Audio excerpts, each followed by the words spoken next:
Today, on the International Day for the Elimination of Violence Against Women, I encourage you to join me in making a simple pledge.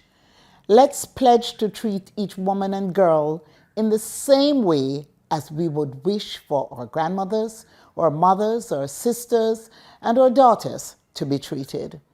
If we treated each other as we should, as we would wish to be treated by ourselves, I pledge we would not have the major challenge that we have in Jamaica and across the world with violence against women and girls.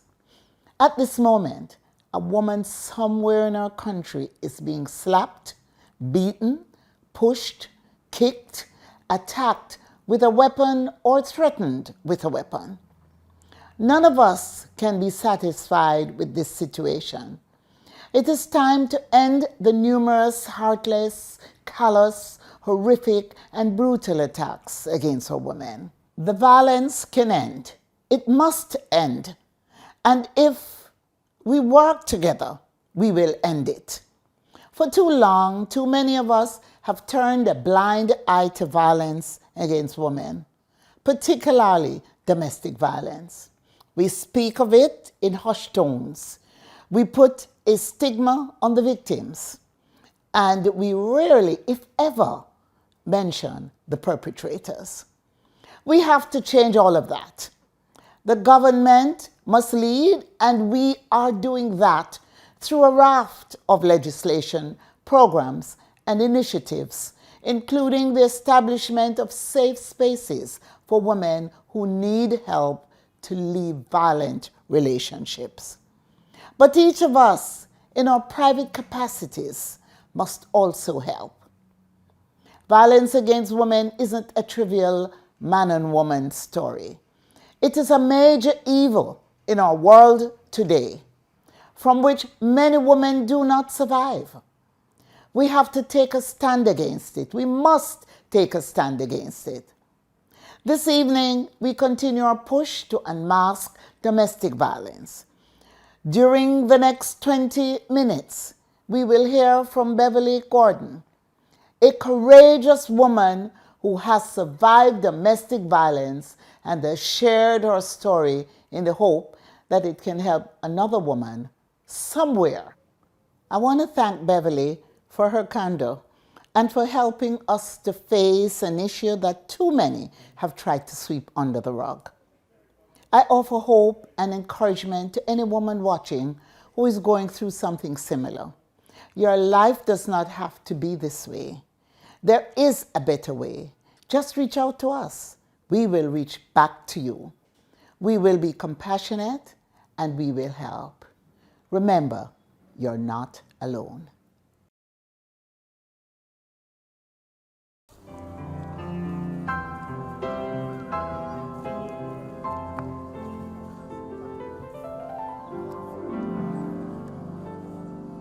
My name is Beverly Gordon. Do you call yourself a survivor or you use titles like that? Not really, but I prefer survivor to victim because there are so many women out there who have not survived. And thankfully I did. I don't add labels to it, but I'm thankful to be here and thankful to have survived. Could you tell us why you wanted to tell us your story? I think there are stigmas attached to domestic violence. I think women are afraid to come forward. It's almost the same in a sense like rape. There's a stigma to it and a shame that's assigned to it by society. And because of that, people are afraid to come forward. They're afraid to go to the police. They're afraid to tell their family. And usually sometimes when you share your story with people you know, the response is not one of compassion. It's usually one of judgment. And I just want women to know that if you survive this, you can survive it, you can leave. There's hope for you, and you didn't do anything to deserve this. You didn't do anything wrong, you didn't do anything to deserve being attacked. And even if there was an argument, even if the person feels they were wronged in some way, they have no right to put their hands on you. They have no right. After how many years, I still use the word put their hands on you, because when I say beat, it just seems so it reminds me of how difficult the situation is and, you know, what I went through. And it's time as a society we start showing compassion to women who endure this kind of abuse. Could you tell us what happened in your case? All right, so thankfully my case wasn't one of prolonged beatings. I was in a situation where I was in a relationship with somebody for 4.5 years, and a total of 5 years, but during the first 4.5 years, cheating, lying, it was just emotionally draining. It was emotional abuse, and I was taken advantage of. And to be honest, I take responsibility from that point of view, because I knew from beginning that this person was a serial cheater before I got involved with him. But like so many other people, I told myself, oh, you know, I'm nice, maybe he'll change for me. And it just continued, it just continued, it just continued. It was just one woman after another, one woman after another, and I kept finding these things out, and he would lie about it. And eventually, I remember the incident that happened that just propelled me to say, no more, I've had enough, I'm done, and I just started living my life. I decided not to have a discussion with him anymore. I've begged him for so many years to just stop and let us build our life together. And about 4.5 years in, I decided I've had enough, I'm going to move on. I'm going to move on with my life. I'm not saying anything to him. I stopped calling to find out where he is.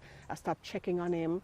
And I started going out with my friends. I started learning to swim. Still can't swim, but I started learning to swim, started learning to play tennis. I started living.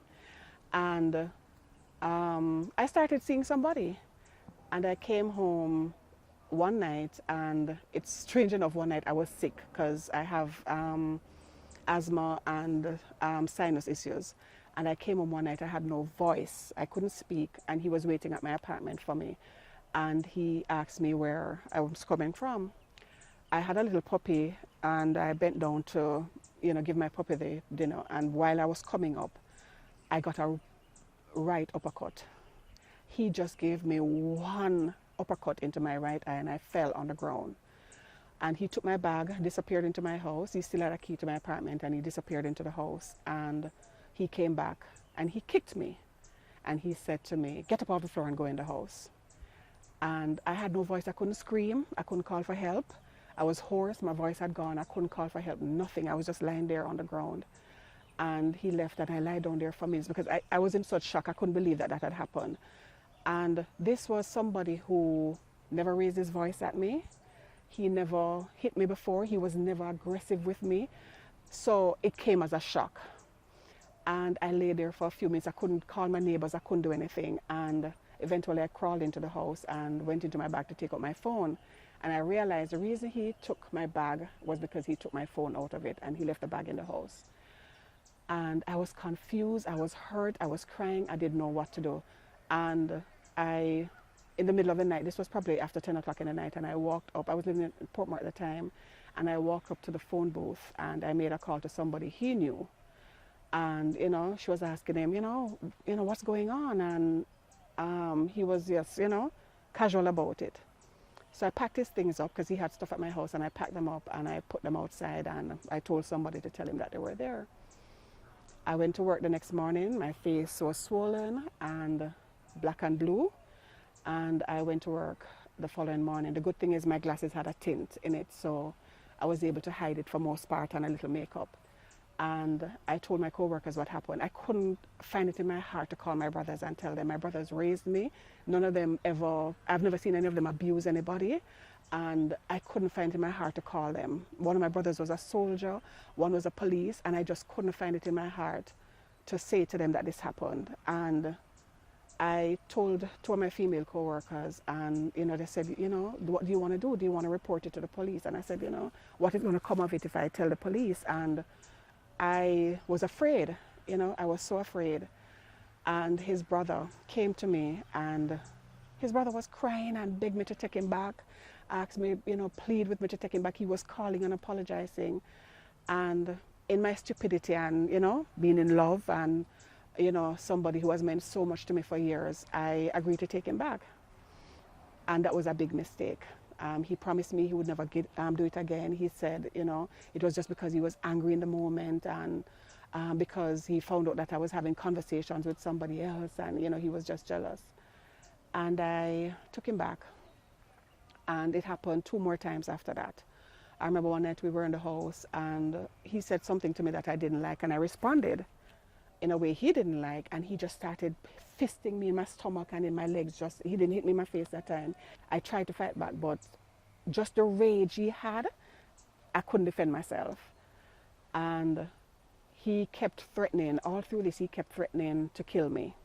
One night we were driving home, and he started swerving across the road, out by that road that leads to Hellshaw. And he kept swerving across the road, and he said, you know, we're going to dead tonight. The two we're going to dead because you can't leave me. And I said to him, I'm not going to leave, I'm not going to leave, I'll stay. And he said to me, no, you're only saying that because you don't want me to kill you. You're only saying that because you don't want me to kill you. And he was just swerving across the road, trucks coming, cars coming, and he's swerving on both. And I was just crying and begging him. And eventually he pulled over back to the left-hand side of the road and took me home. I was so afraid. I was so afraid. I didn't know what to do. Honestly, I didn't know what to do. And I kept it quiet. And I remember another time we were driving to the country, we were going to Mandeville, and he had a machete in the van. And we got into an argument, and he hit me from the driver's seat. He took his hand and slapped me in my head, in the side of my head. And I crawled through the driver's and the passenger seat. I went into the back of the van, and I decided to come out. I said, I'm going to jump out, I don't care. And he sped up so I couldn't jump out.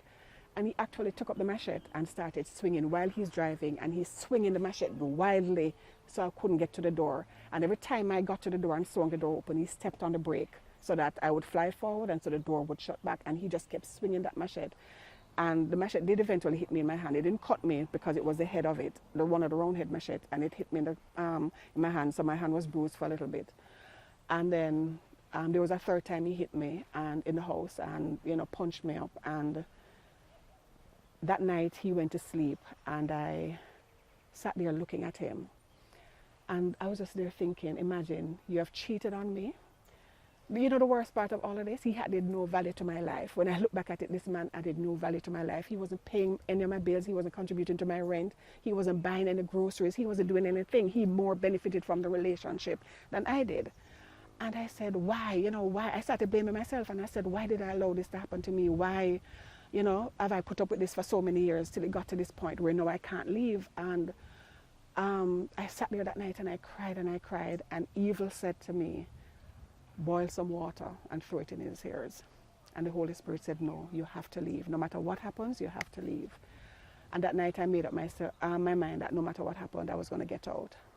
And my mom was living in Bogwalk at the time, and I moved in with mommy, and he kept coming, he wouldn't leave, and I didn't tell my mom. I was so ashamed to tell her. And on top of it, my mom and I had a very toxic relationship, and I knew she would use that. I knew she would use that against me too. And I didn't tell her, but he kept visiting and he wouldn't leave. The first time he hit me, something inside me died. I felt like all my dreams, everything, who I was, my feelings for him, everything just died. And when I made up my mind to leave, I remember he had asked me to do a transaction for him. And when we went to do the transaction, there was proof that he had asked somebody to start the transaction for him, another woman. And at that point, even though he was hitting me, he still had 2 women that I know of in his life that he was seeing outside of me. And when I went to do the transaction for him, and I saw, he was there, and I saw her name on the paper right there, whatever little straw I was holding on to just died. And right there and then, I just cut him off totally. I said that was it, and I said, you're going to have to kill me. When you were making up your mind to leave, and you thought of your mother and the relationship, it didn't seem ideal. Would it have helped if at that time we had national shelters? It would have helped, because I would have rather, to be honest, how it feels when you're in this situation, you prefer if strangers help you than your family. Because number one, as I said, the relationship between me and my mom, and I know she would have used this against me. Number two, the stigma. Even sometimes when I share this story with people and I would say to somebody who is a friend of mine, you know, this has happened, the first thing you'd hear is, no man can't beat me, or why you make that happen to you? There's no compassion. The first response is not compassion. So women need somewhere where they can go, where the first response for them is somebody who is compassionate, somebody who will help them, somebody who can offer them encouragement, somebody somewhere where they can go to get empowerment. Because you find that people are judgmental. The first response is usually one of judgment. Is usually people put themselves in your shoe in a sense of what they think they would do instead of what you went through. And that's where the problem comes in, and that's why there's so much stigma attached to domestic violence. And I think we're at a point now in a society where we need to stop. We need to show compassion. If you have a friend, if you know somebody who is enduring this, show them some compassion. And I know there are some women who put up with this for years. There are some women who don't know how to leave, whether it's for financial reasons, whether it's because of their children, whether because even if those reasons are there, there's still an underlying fear. You fear losing your life. And people just need to realize that they need to be compassionate about it rather than judgmental. The sky is beautiful. For the people who are in this situation, they feel judged, they feel bad, they feel that it's their fault. How can you help them to understand or to see it differently, that they really didn't do anything to cause this and that they can take the step, fearful as they are, but there is something that can be done, some assistance that's out there for them? Well, the first thing they need to know is that there's a support system. And if they can't get it from their family, or if they're afraid to get it from their family, they need to know that there's a support system out there. Outside of that, I would say to women who are going through this, who have gone through this, let me tell you, it's been 20 years, and there are days when I still question myself, and I have to remind myself that this is not my fault. This feeling where you think that you have done something, even if you were rude, even if you said something, even if you burnt the dinner, even if you didn't bathe the child in time, nobody, whether you're a man or a woman, nobody has their right to hit you. Nobody has their right to put their hands on you. It is a matter of control. And whether anybody wants to admit it or not, men who do this and women who do this are cowards. You don't have to do anything for these people to attack you. You don't. You really don't. Because in the first instance when I got hit, by the time he said to me, "Where are you coming from?" I couldn't answer him because I had no voice, but he didn't wait to hear. He didn't wait to hear what I had to say. His thought was, if I can't have you, nobody else can, and you're not going to leave me for somebody else. And it's never, never, ever your fault that somebody else decides to try to assert power over your life. But for women to understand this, they need to have an empowerment support. It can't be just, you can't just go to them and say, oh, you have to leave. Not everybody responds to that. Not everybody can respond to that. They need to understand that there's life outside of this, that there's a better life, that there is more to it than this. I know there are some instances where they've said some women say the reason why they know the man loved them is because they beat them. They have to understand that that is not love. Any particular reason why you never went to the police even after the last time? For me, I think there is also a stigma within the police about this kind of situation. When I was living in Ocho-Rios, there was a situation where the woman went to the police and reported it. And they told her, they talked to the man, they talked to her, sent her one way, sent the man another way. And by the time he went around the road, he killed her. He backed her up and killed her. So is it that the police don't know how to help? Is it that they're not trained on how to deal with situations like this? Is there just a stigma that these are questions we have to ask as a society? So women generally don't think they will get help? No, they don't. And it's just like, sometimes, as I said, I compare it to a rape victim going to the police, the shame and the stigma and the way people look at you. You know, as I said, even when I told my friends and the response, I've had very few people who have said to me, wow, you know, I'm so sorry that happened to you. The usual first response is, no, son of man can't do that to me, or why you sit down and make that happen to you? And you feel like if you go to the police to report this, that's what you're going to get. Is there a sign, is there a particular man people say, no sir, you must know, said this man I was... No, kind of no.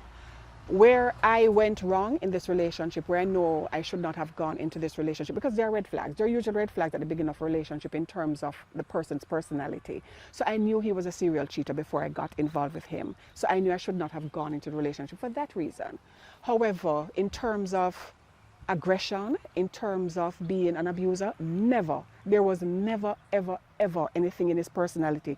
And even people who knew him, when they found out afterwards, when I said it to them afterwards, they couldn't believe it. Because he was just always somebody who was jolly and full of jokes and easygoing, never raised his voice at me. 4.5 years, never raised his voice at me until he raised his fist to hit me to the ground. So there's nothing, there are some people, because after that incident, if I'm dating somebody and they are aggressive, or if they're questioning my phone, who are talking to my phone and they want to see my phone messages and stuff like that, any kind of stalkish kind of behavior, I'm gone. You said the family intervened, his family? His brother. To stay. Did you stay because you thought he would change, or you were just afraid of him? At first, after that first instant, I stayed because I thought, I really believed that he wouldn't do it again. That was number one. Number two, I loved his family.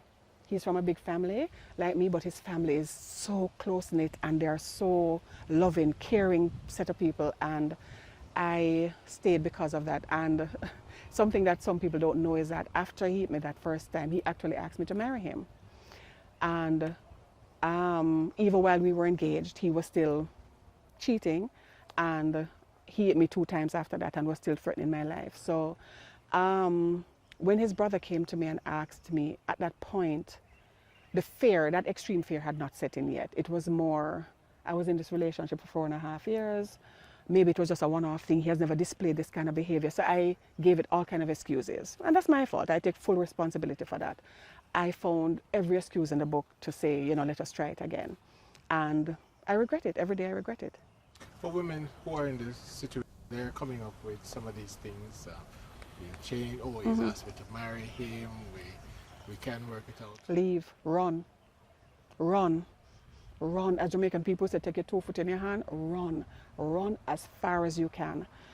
I've heard that there are some situations where couples have had issues and a fist is thrown or a slap is thrown and they survive it. I didn't experience that. So from my experience, I can tell you, leave.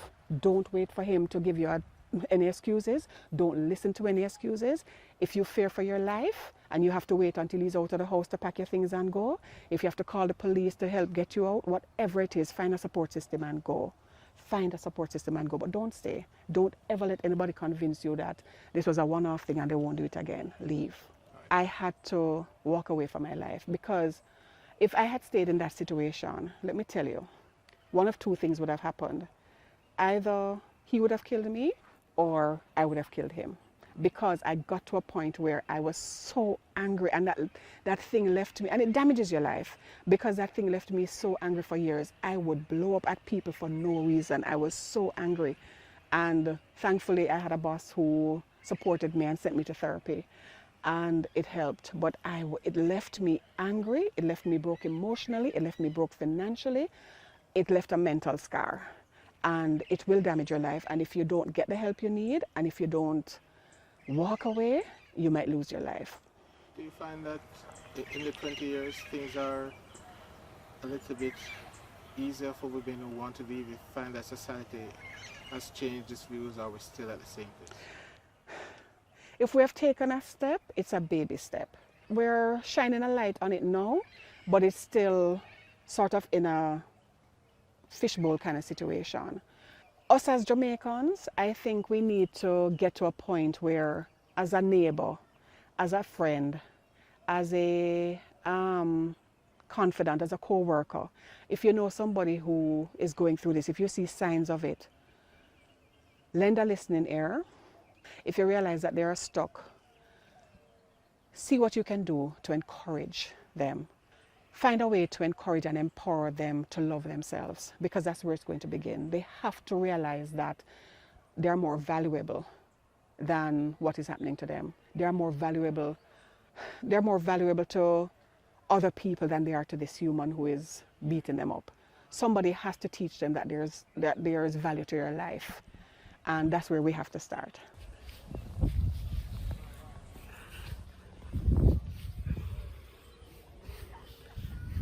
I survived, and so can you.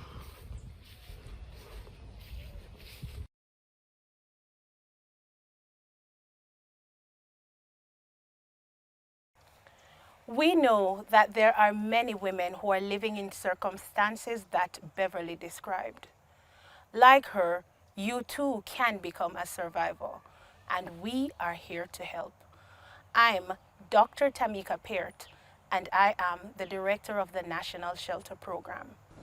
The National Shelter is up and running. It is a safe space for women in violent situations and need help to get on with their lives. If you need assistance or someone you know needs help to leave a violent relationship, please call us on the National Helpline for Victims of Gender-Based Violence at 1-876-553-0372. We will help.